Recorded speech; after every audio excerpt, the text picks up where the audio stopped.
because someone's in a leadership role does not mean that they have fully conquered their imposter syndrome. And let me tell you, the number one problem that I deal with on the regular, and that I see people deal with on the regular that are founders, especially founders on the intersectional of any type, like you know, women, BIPOC, women and BIPOC.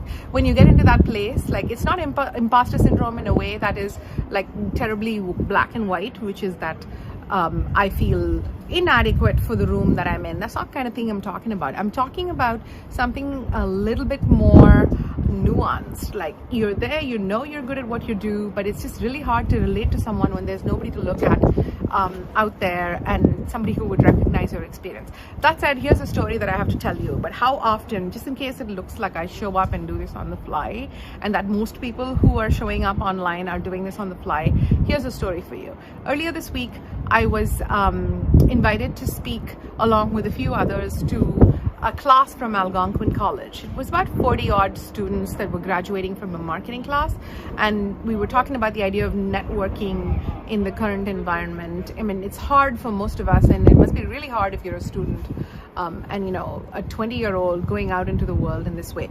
That said, this was a well-organized event. Shout out to Carley, in which we were brought in, introduced, and sent off into breakout rooms, much like you would in an in-person event, and then there was conversation to be had. So I don't love ad hoc things. I really don't. I'm a podcaster. I have a lot of like video and podcast hours behind me, but there's a lot of prep that goes into that. So showing up and speaking at events, especially to impressionable young people, is not something that I do easily. So once in the breakout room, I was like, oh, look, there's going to be a lot of curious youngsters who are going to ask great questions and I will know the answers.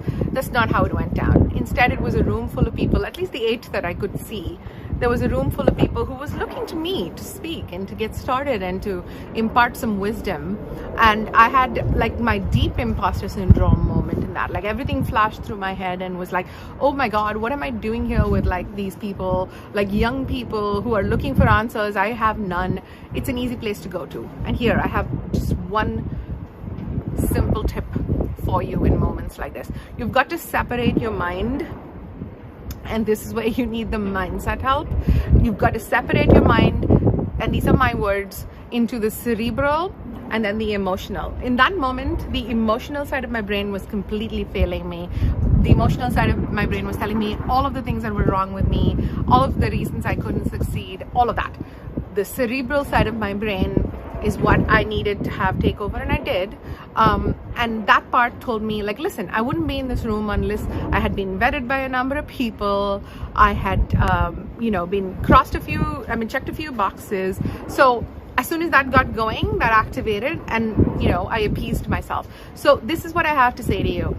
A lot of the time, especially when you don't look like everyone else, a lot of the time, your time is spent on reacting to things in the emotional way, on processing things with that lens on. Like, really spend time, invest time, energy, resources, dollars, all of it into that side, which helps you see the cerebral reasons why this is where you should be and this is what you should be doing, and that you know how.